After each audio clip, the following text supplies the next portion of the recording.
Jemaat yang dikasihi Tuhan Yesus Kristus, selamat malam.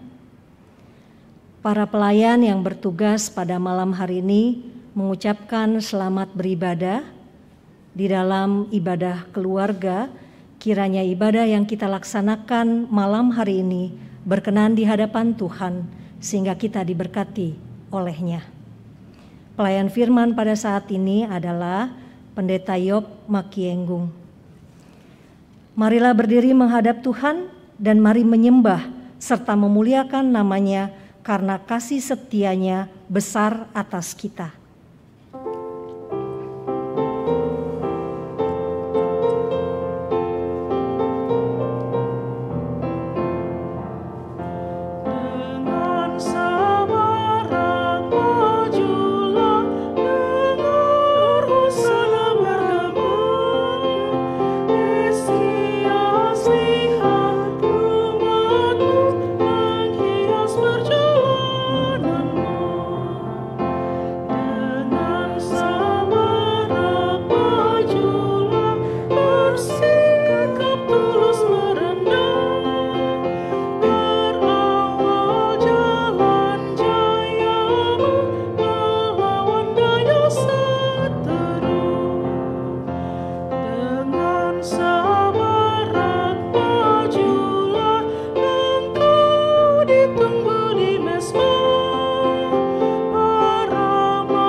Mari kita satu di dalam doa. Terpujilah Allah yang kami sembah hanya di dalam Yesus Kristus, Tuhan dan Juru Selamat kami yang hidup. Kami sungguh mengucap syukur Tuhan atas kasih, kebaikan, pertolongan Tuhan dari pagi, siang, sore hingga pada malam hari ini. Tuhan masih persatukan kami di dalam keluarga kami masing-masing untuk kami boleh mendengarkan kebenaran firman lewat ibadah keluarga pada malam hari ini. Kami percaya Tuhan bahwa Tuhan tetap menyertai dan memberkati kehidupan kami. Untuk itu kekuatan dan kesehatan yang berasal daripada Tuhan memampukan kami untuk kami kembali ke hadirat-Mu yang kudus pada malam hari ini untuk memuji dan membesarkan nama Tuhan. Untuk itu Tuhan, sertai ibadah kami dari awal, pertengahan, hingga akhirnya. Berkati keluarga kami Tuhan, sehingga sungguh-sungguh kami boleh membesarkan nama Tuhan di dalam ibadah kami pada malam hari ini. Inilah kami Tuhan, kami hanya menyerahkan seluruh rangkaian ibadah keluarga pada malam hari ini ke dalam satu nama yang berkuasa, Yesus Kristus Tuhan dan Juru Selamat kami yang hidup. Kami berdoa dan mengucap syukur. Amin. Kita akan membaca Mazmur secara berbalasan dari Mazmur pasal 43 ayat 1 sampai dengan 5. Berilah keadilan kepadaku ya Allah dan perjuangkanlah perkaraku. Terhadap kaum yang tidak saleh. Luputkanlah aku dari orang penipu dan orang curang. Sebab Engkaulah Allah tempat pengungsianku. Mengapa engkau membuang aku? Mengapa aku harus hidup berkabung? Di bawah impitan musuh, Suruhlah terangmu dan kesetiaanmu datang, supaya aku dituntun dan dibawa ke gunungmu yang kudus. dan tempat kediamanmu, Maka aku dapat pergi ke mezbah Allah, menghadap Allah yang adalah sukacita dan kegembiraanku. dan dan bersyukur kepadamu dengan kecapi. Ya Allah, ya Allahku, Mengapa engkau tertekan, hai jiwaku? dan mengapa engkau gelisah di dalam diriku? Berharaplah kepada Allah, sebab aku bersyukur lagi kepadanya. Penolongku dan Allahku. Silakan duduk.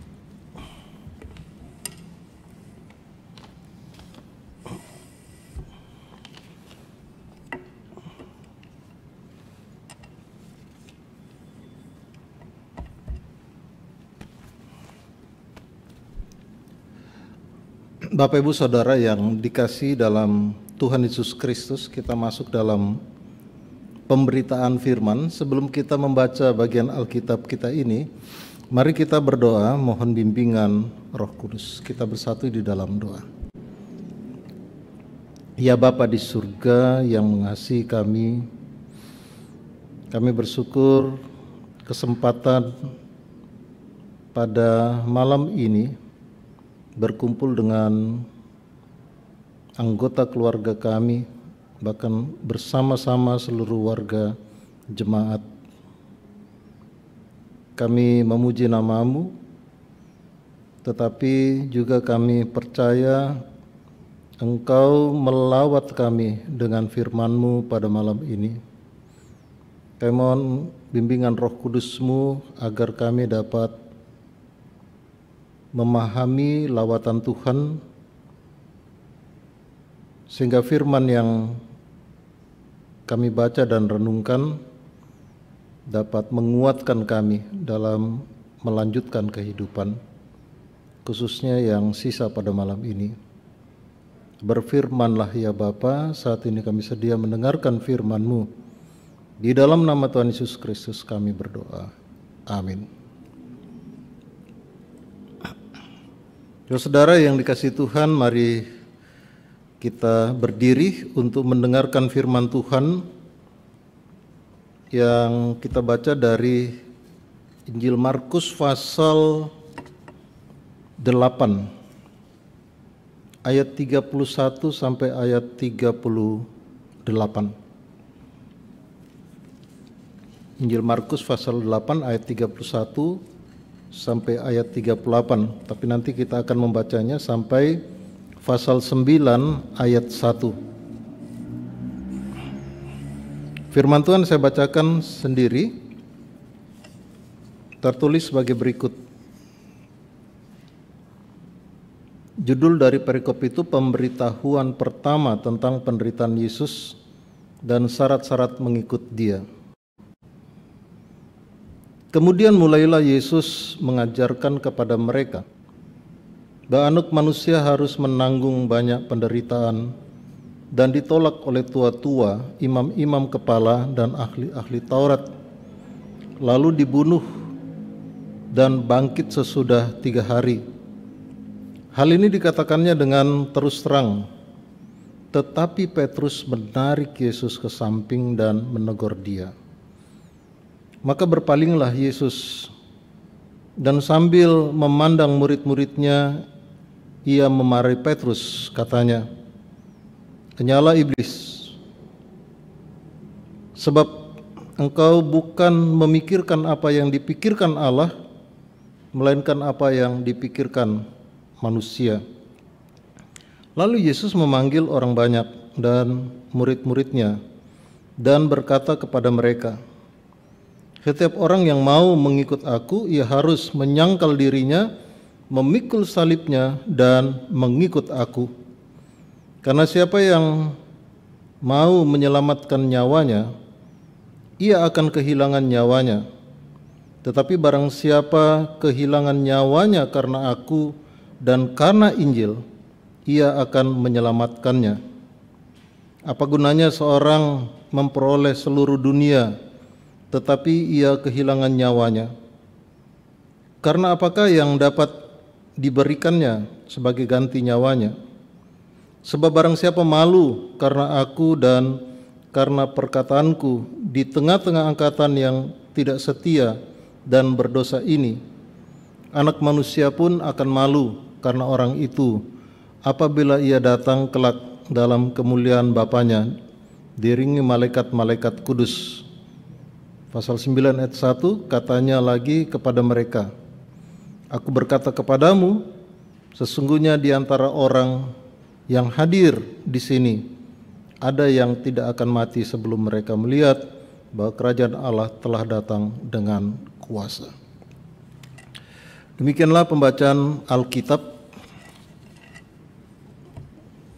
Berbahagialah setiap orang yang mendengar firman Tuhan dan yang melakukannya dalam hidupnya sehari-hari. Hosiana.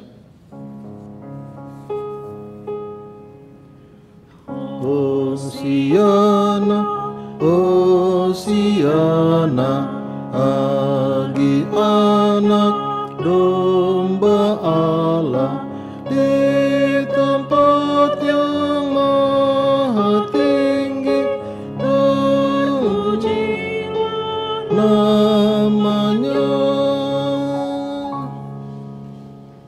Silahkan duduk. Bapak Ibu Saudara yang dikasihi Tuhan Yesus Kristus, perikop bacaan kita yang kita mau renungkan pada malam ini diberi tema berpikir seperti Allah. Saudara yang dikasihi Tuhan Yesus Kristus, kalau kita memahami tentang setiap pribadi atau diri kita masing-masing, orang-orang personal, maka saya ingat seorang psikolog katakan, saudara, bahwa manusia ini adalah makhluk bersistem. Setiap orang mempunyai sistemnya sendiri. Sistem itu bisa saja menyangkut karakter seseorang yang berbeda dengan orang lainnya, tetapi bisa saja tentang pikiran yang bermuara pada tindakan, apakah tindakan yang diucapkan atau tindakan yang dilakukan setiap orang, dan saya kira berbeda. Sekalipun kita tahu dan kita lihat bahwa biasanya ada tari-tari atau fragmentasi lagu dan gerak sudah disetting sedemikian rupa, kita bisa melihat orang diharapkan mempunyai gerakan yang sama. Tapi kalau kita cermati secara serius, saudara, secara sungguh-sungguh, katakan 30 orang diharapkan membawa sebuah tarian dan gerak. Saya kira jujur bahwa tidak semua akan mempunyai gerak yang sama, sekalipun terlihat sama. Di mana, saudara, kita bisa membuktikan itu? Tanyalah pada orang perorangan. Dia akan katakan memang saya sama dengan dia, tetapi penghayatan dia terhadap lagu yang dibawa untuk kemudian bermuara pada sebuah gerakan yang sama, penghayatannya berbeda. Nah, saudara, gambaran itu saya ingin membawa kita untuk memahami apa yang dikatakan tema ini, berpikir seperti Allah. Saudara, jangan-jangan kita akan mengatakan bahwa kita seolah-olah diajak dan dipaksa, tanda petik, untuk berpikir seperti Allah. Dan kita mencoba mengaitkan seperti apa yang saya katakan awal tadi, untuk mengatakan bahwa jika demikian Pak Pendeta penjelasannya, maka kita mempunyai sistem yang lain daripada Allah. Ya, saya katakan memang seperti itu. Karena itu untuk melaksanakan apa yang Allah mau untuk kita buat dalam hidup sehari-hari, sesuatu yang tidak mudah. Sesuatu yang membutuhkan perhatian kita yang baik terhadap apa yang Allah maksudkan dalam hidup kita. Tidak mudah untuk menjadi seorang Kristen. Tidak mudah untuk menjadi seorang pengikut Kristus. Tidak mudah untuk melakukan apa yang Yesus mau untuk kita buat. Apalagi sebuah istilah Kristen, pengikut Kristus. Kita pengikut Kristus. Berarti apa yang Yesus lakukan harus kita buat. Kalau kita berjalan ke satu tempat dengan seorang komandan yang berdiri di depan, kita mengikuti dia.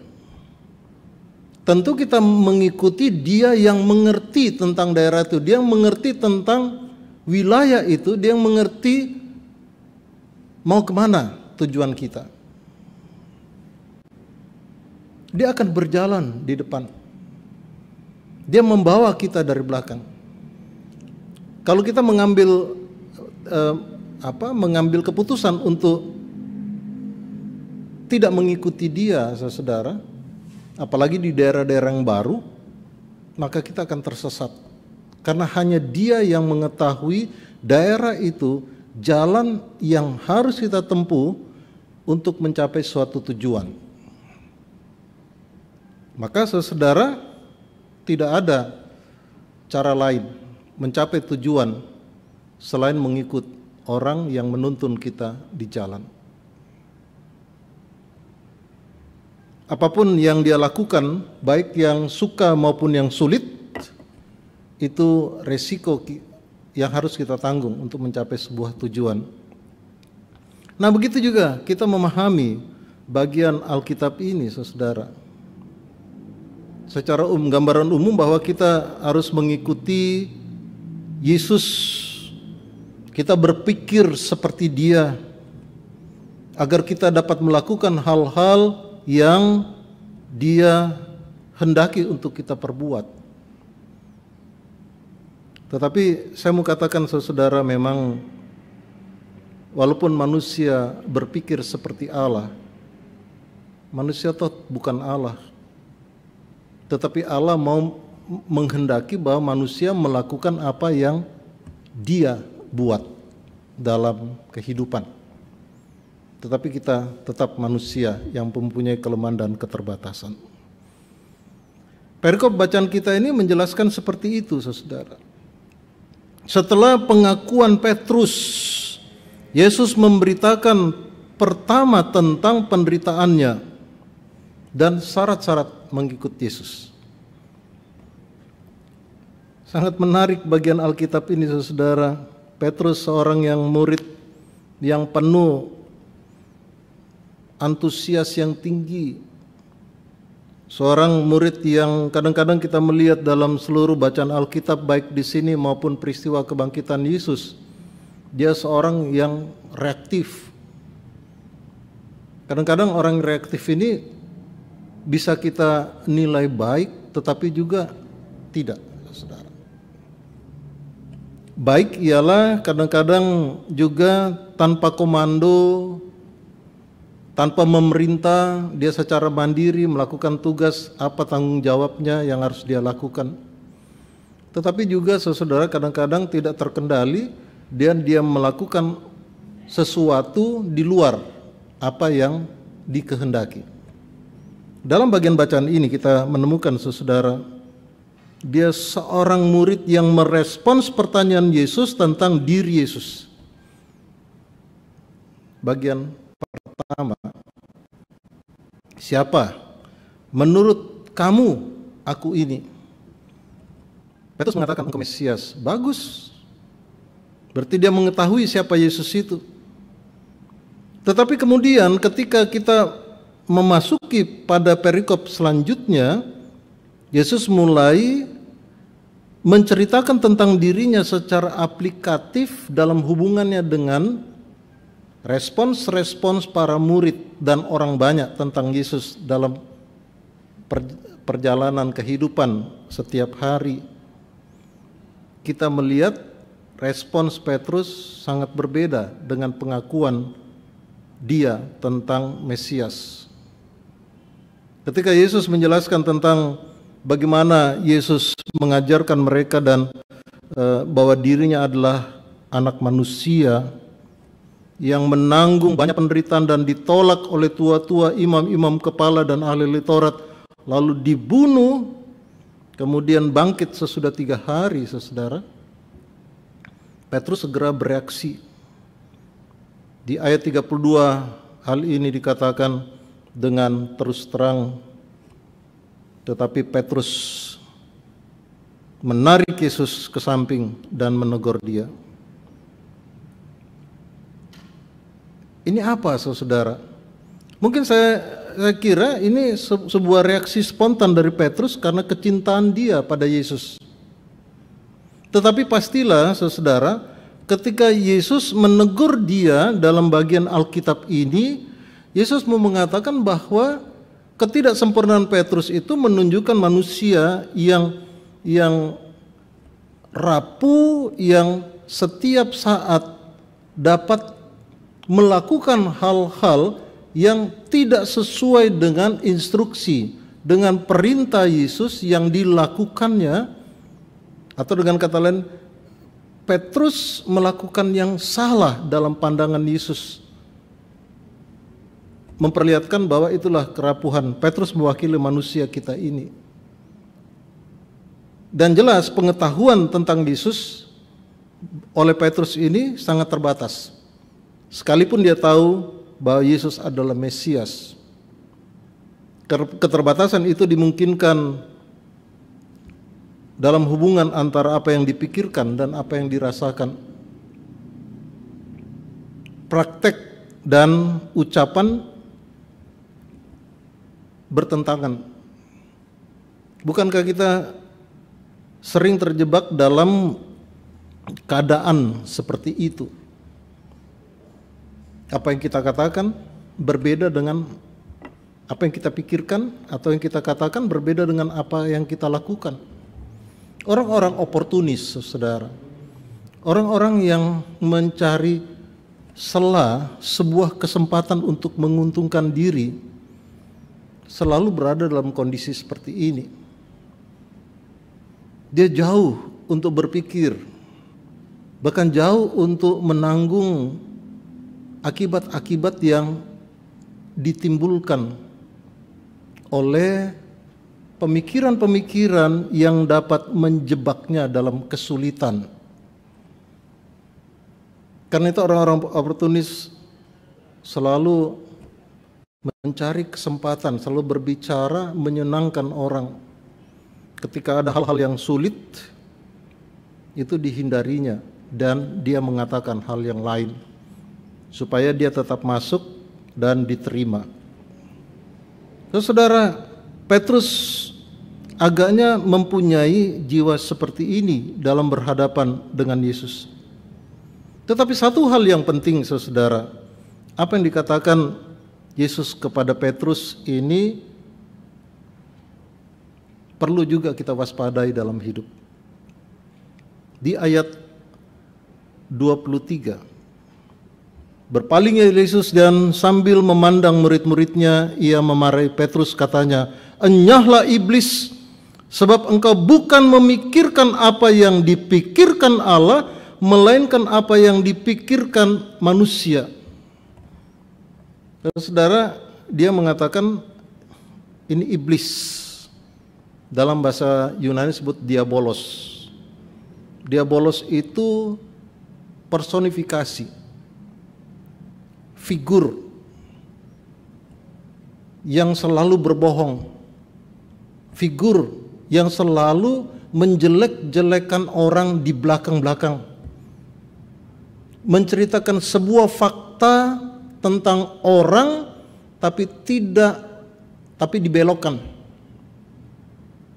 Tidak sesuai dengan fakta orang itu. Itu yang dikatakan iblis. Kalau hantu lain lagi, dalam bahasa Yunani sebut fantasma, bayangan hitam.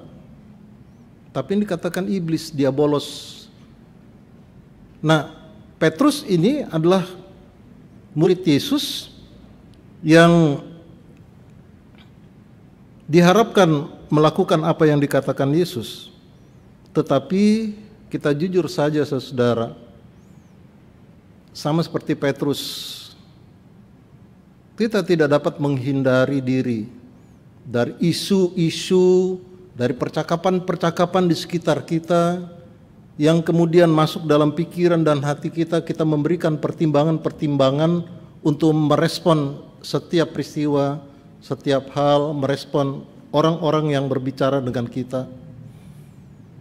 Sehingga kadang-kadang saudara, itu yang kita katakan oportunis tadi, isu-isu yang masuk kepada Petrus, mungkin juga ketakutan dia kehilangan Yesus. Mungkin juga dia berpikir bahwa Yesus tidak seperti itu, bahwa orang-orang Farisi dan imam-imam tidak akan melakukan hal seperti yang Yesus katakan, karena kecintaan dia kepada Yesus. Tetapi bisikan iblis ini sangat kuat, tidak mematahkan Petrus, dan Yesus juga tidak menyangkali bahwa kemandirian Petrus itu sesuatu yang manusiawi. Tetapi tindakan-tindakan iblis di sini mau membatalkan rencana tentang penderitaan Yesus yang harus dia terima dan harus dijalani. Kalau itu sampai terjadi saudara, bukan karena rencana Allah tidak akan terjadi, dan itu memang harus terjadi. Tetapi orang-orang seperti Petrus tidak akan memberitakan tentang Yesus Mesias. Dan banyak bukti dalam sejarah, pengajaran-pengajaran, sekte-sekte yang tidak menerima Yesus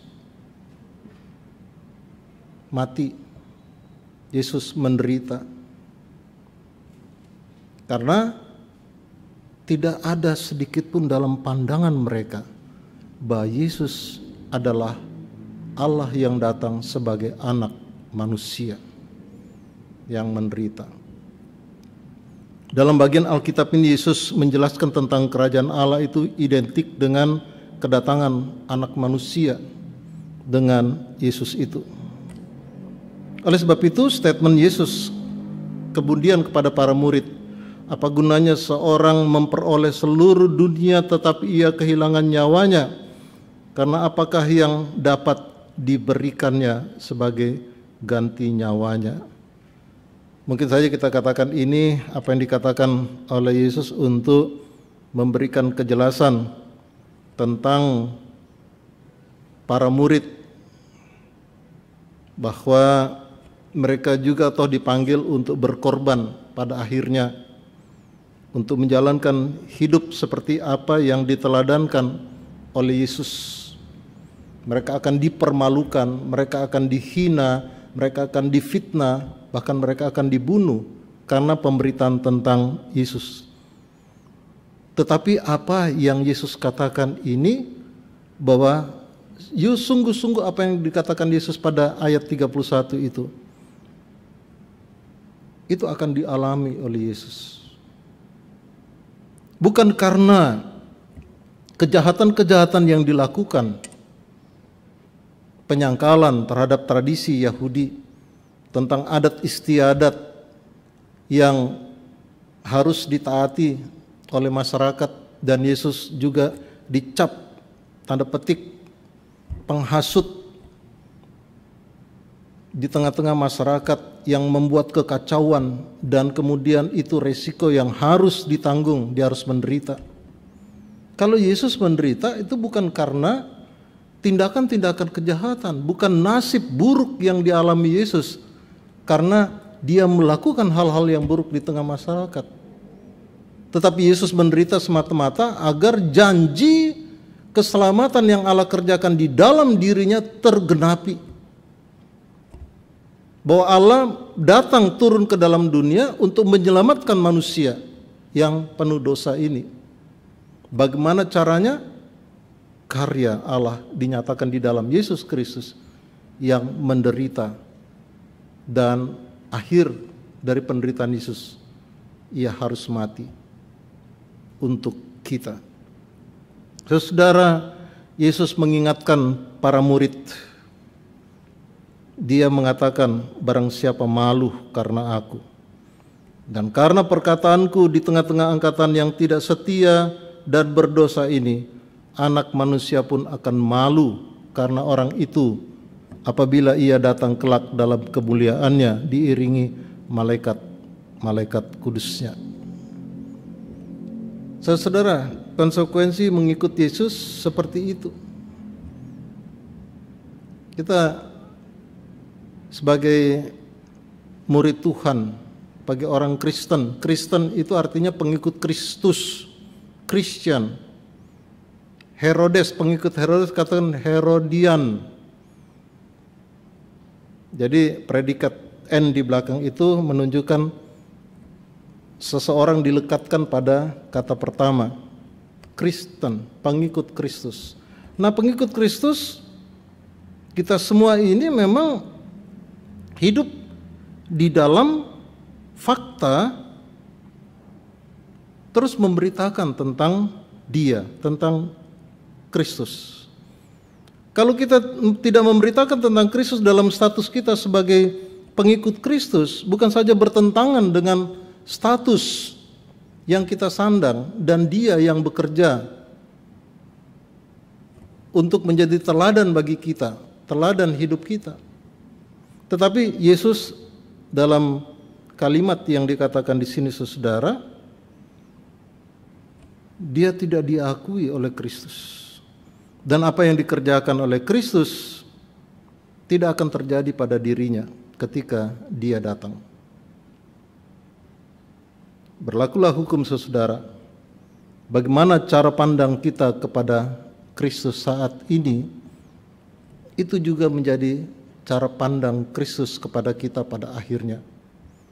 Apa yang kita perbuat kepada Tuhan Yesus dalam kenyataan hidup sehari-hari, itu juga nanti akan dibuat kepada kita nanti. Apa kita bagaimana cara pandang kita kepada Kristus sekarang ini, itu juga menjadi cara pandang Kristus nanti atau pada akhirnya kepada kita. Oleh sebab itu, saudara, seorang pengikut Kristus kita semua, ada satu kalimat, satu kata yang sangat menarik yang dikatakan Yesus di sini tentang mengikut Yesus. Dikatakan di sini, saudara, setiap orang yang mau mengikut aku, ia harus menyangkal dirinya, memikul salibnya, dan mengikut aku. Menyangkal diri artinya, saudara, kita sebagai manusia ini, kita harus mampu untuk mengatakan, saya tidak mampu mengatasi persoalan-persoalan yang hebat dalam diri saya. Kepintaran saya, kecerdasan saya, ilmu pengetahuan saya, dan segala yang saya miliki tidak mampu menyelesaikan persoalan yang kami hadapi ini. Walaupun kita bisa menyelesaikan dengan ilmu pengetahuan kita. Tetapi para murid diminta untuk rendah hati. Ilmu itu juga pun diberikan oleh Tuhan bagi kita. Bukan untuk diri kita saja, tetapi juga untuk banyak orang. Jadi menyangkal diri itu mau menyatakan bahwa manusia kita ini lemah. Manusia kita ini tidak sempurna. Manusia kita ini rapuh. Manusia kita penuh dengan dosa yang menyebabkan keterbatasan kita untuk menghandle setiap persoalan yang kita hadapi. Oleh sebab itu, menyangkal diri berarti kita hidup bergantung kepada Tuhan. Tuhan saja yang mampu menolong kita mengatasi seluruh persoalan. Kita tidak mampu. Kita harus menyangkal diri kita. Dengan posisi seperti itu, maka otomatis kita siap untuk memikul salib Yesus dan mau bersyukur atas penyelamatan yang dikerjakan oleh dirinya. Mari saudara, di minggu-minggu sengsara ini kita menghayati kehidupan kita sehari-hari. Mari kita persembahkan hidup kita kepada Tuhan. Mari kita menghormati Dia. Mari kita memahami bahwa hidup ini adalah anugerah Tuhan. Dan kita bersyukur untuk korban Yesus bagi kita. Sehingga sungguh-sungguh kekristenan kita menjadi berarti bukan saja bagi kita, tetapi bagi banyak orang di sekitar kita. Tuhan memberkati. Amin.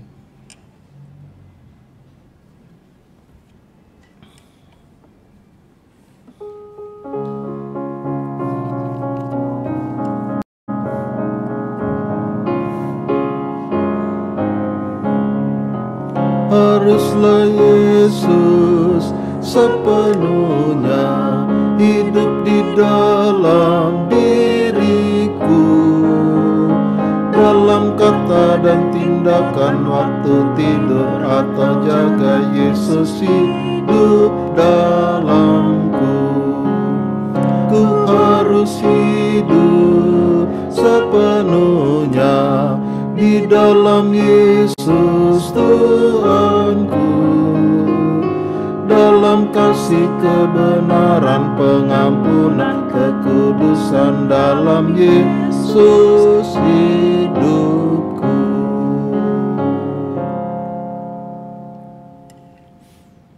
Saudara yang dikasihi Tuhan, mari kita menaikkan doa syafaat kita. Mari kita bersatu dalam doa. Ya Bapa di surga, kami bersyukur kepadamu.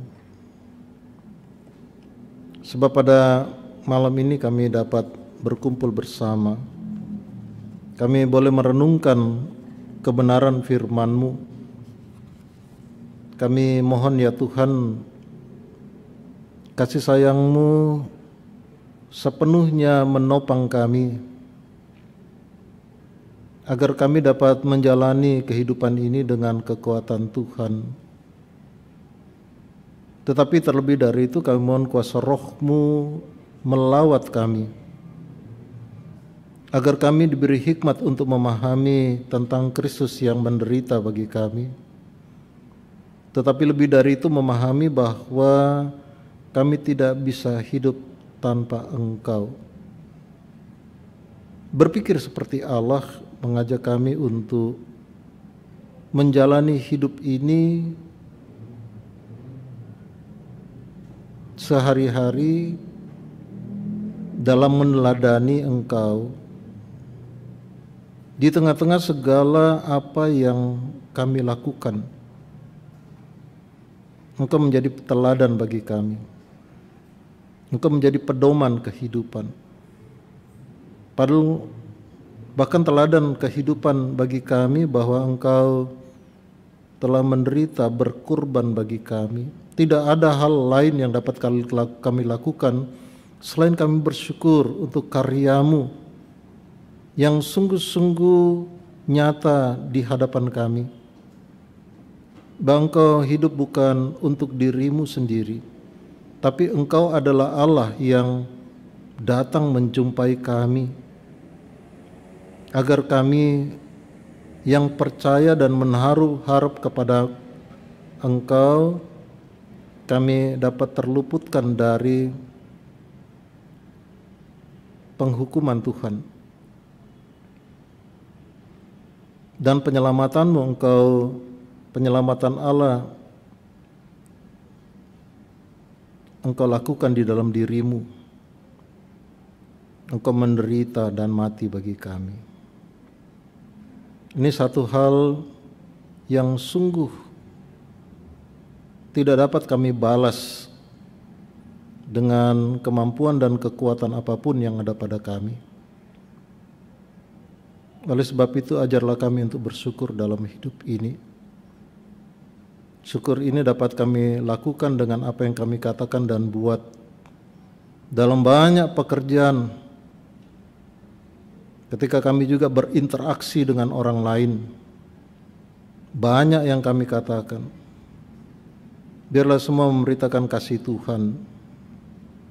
Terima kasih Bapa, ajarlah kami untuk komitmen atas panggilan-Mu, sehingga di tengah-tengah pengaruh di lingkungan masyarakat sekitar kami, isu-isu apapun, bahkan cara-cara kehidupan yang menarik kami meninggalkan Engkau, tidak menghilangkan kesetiaan kami kepadamu,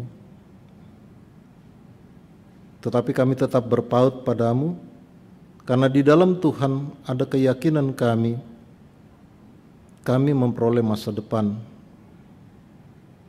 Bapa, kami mohon Roh Kudus-Mu menguatkan kami, sebab kami manusia yang rapuh, tetapi oleh kuasa Roh-Mu, komitmen kami sungguh-sungguh dapat kami jalani. Terima kasih Bapa, melalui persekutuan ini kami mau menyerahkan dalam tangan-Mu untuk semua kami yang bersekutu pada saat ini. Di rumah kami masing-masing Kau berkati, sebagai orang tua, anak-anak, suami, istri, bahkan opa, oma, dan cucu, anak mantu yang dapat bersekutu bersama. Engkau berkati Bapa, biarlah kami dalam keberkatan Tuhan menjadi rumah tangga yang memberitakan karya-Mu di tengah lingkungan di mana kami ada. Sekalipun kami menghadapi kesulitan hidup, penderitaan hidup, tapi kami tetap teguh, bahkan kami bersyukur bahwa kami telah memiliki masa depan oleh kehadiran Yesus yang mau mengorbankan diri untuk hidup kami. Pakai kami juga menjadi saluran berkat bagi mereka yang menderita secara ekonomi, para fakir miskin, anak-anak terlantar, mereka yang membutuhkan topangan secara material. Ketika kami memilikinya, ajar kami untuk berbagi dengan mereka, agar mereka pun merasakan kasih Tuhan yang memelihara hidup mereka.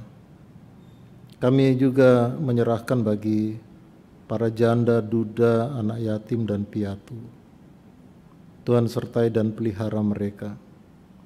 Biarlah mereka menjalani kehidupan ini dalam sukacita topangan Tuhan, dan Tuhan tahu bahwa kami telah menjadi alat di tangan-Mu dalam berbagi kehidupan. Kami menyerahkan ke dalam tangan pengasihan-Mu, kiranya Engkau menguatkan mereka yang sakit, mereka yang berduka Tuhan hiburkan, mereka yang bersuka cita karena usia Tuhan tambahkan, khususnya pada hari ini. Terima kasih untuk kebaikan-Mu. Mereka juga yang berhasil dalam berbagai hal yang mereka geluti, terima kasih untuk pertolongan-Mu. Biarlah mereka datang kepada Tuhan mempersembahkan hidup mereka sebagai ungkapan syukur mereka kepada-Mu. Tetapi mereka yang menghadapi kesulitan yang sangat sulit pada hari ini, Tuhan topang mereka. Kami percaya dengan pengharapan yang Kau berikan, seperti firman-Mu, mereka tetap teguh dan mereka tetap bergantung dan berharap kepada-Mu. Kami percaya dengan sungguh ada jalan keluar bagi mereka dalam kesulitan yang mereka hadapi. Terima kasih Bapa surga, sebentar lagi kami akan usai ibadah ini akan istirahat. Terima kasih untuk hari ini, dalam tuntunan-Mu kami boleh beraktivitas. Terima kasih untuk segala berkat-Mu. Terima kasih untuk kesehatan dan kekuatan. Terima kasih untuk kami boleh menjalin komunikasi, berinteraksi dengan semua orang. Terima kasih untuk hal-hal yang baik yang kami temukan dalam hidup ini. Biarlah juga kami tidur nanti, istirahat nanti dalam damai Tuhan. Jika ada hal-hal yang masih kami perlu mengerjakannya, menyelesaikannya, biarlah malam istirahat kami menjadi bagian yang Tuhan pakai memulihkan kondisi baik fisik maupun psikis kami, agar hari esok kami dengan kekuatan yang baru dalam penyertaan-Mu dapat melakukan segala tugas dan tanggung jawab kami di hari yang baru itu. Inilah doa kami Bapa, ampunkan salah kami, dengar dan sahut doa kami ini Bapa. Doa ini kami naikkan hanya di dalam nama Tuhan Yesus Kristus yang sudah mengajar kami berdoa. Bapa kami yang di surga, dikuduskanlah nama-Mu, datanglah kerajaan-Mu, jadilah kehendak-Mu di bumi seperti surga. Berikanlah kami pada hari ini makanan kami yang secukupnya, dan ampunlah kami akan kesalahan kami, seperti kami juga mengampuni orang yang bersalah kepada kami. Dan jangan nambah kami ke dalam pencobaan, tapi lepaskanlah kami daripada yang jahat.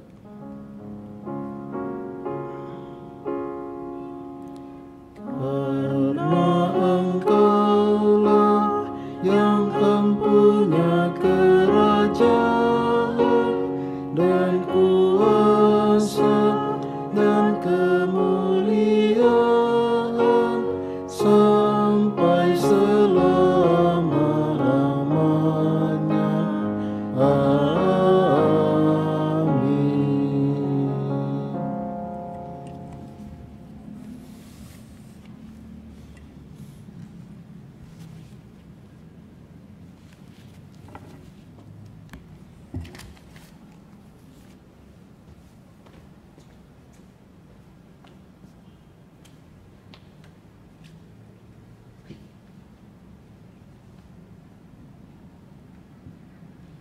Marilah kita memberi persembahan syukur padanya dengan mengingat firman Tuhan dari surat Efesus pasal 5 ayat 20 yang mengatakan, "Ucaplah syukur senantiasa atas segala sesuatu dalam nama Tuhan kita Yesus Kristus kepada Allah dan Bapa kita."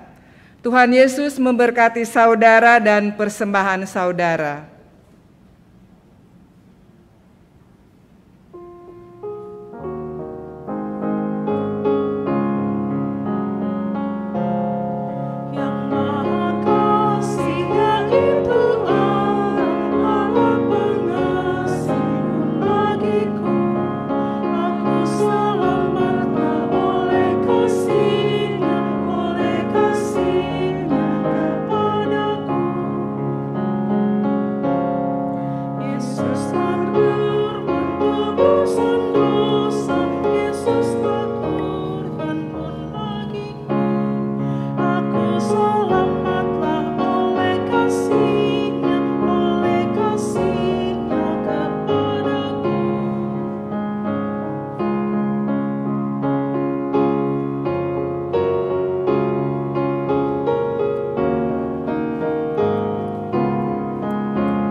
Jemaat, mari berdiri menyerahkan persembahan ini kepada Tuhan dalam doa syukur. Kita berdoa.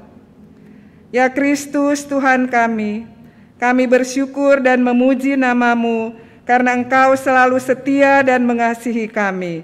Terimalah tanda kasih kami melalui persembahan ini, ya Tuhan, serta berilah hikmat kepada majelis jemaat agar mengelola dan menggunakannya sesuai kehendak-Mu dan untuk pekerjaan memuliakan nama-Mu. Amin. Jemaat tetap berdiri.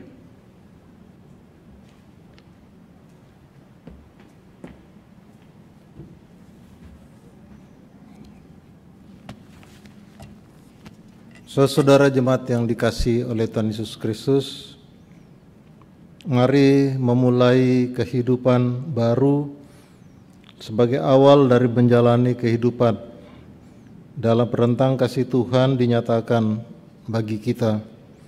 Marilah kita kembali dalam kehidupan sehari-hari dengan saling memperhatikan, supaya kita saling mendorong dalam kasih dan dalam pekerjaan baik.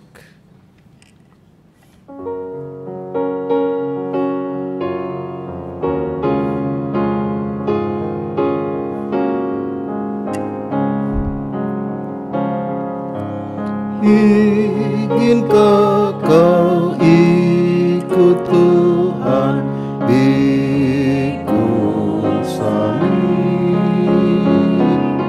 Jangan bimbang, jangan sungkan, ikut tabib. Pikulah salibmu saja, ikut terus.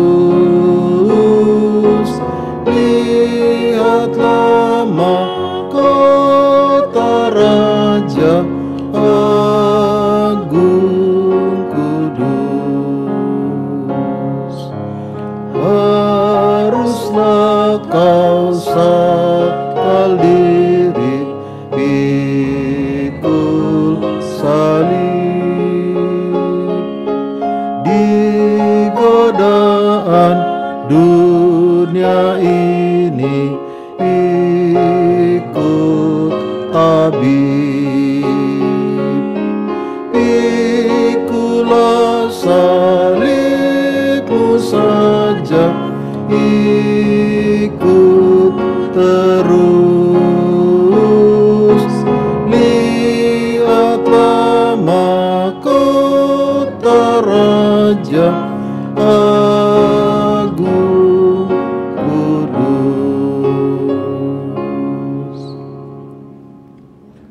Saudara kekasih Tuhan, arahkanlah hati dan pikiranmu kepada Tuhan, terimalah berkat-Nya. Kasih karunia Tuhan Yesus Kristus dan kasih Allah dan persekutuan Roh Kudus menyertai kamu sekalian.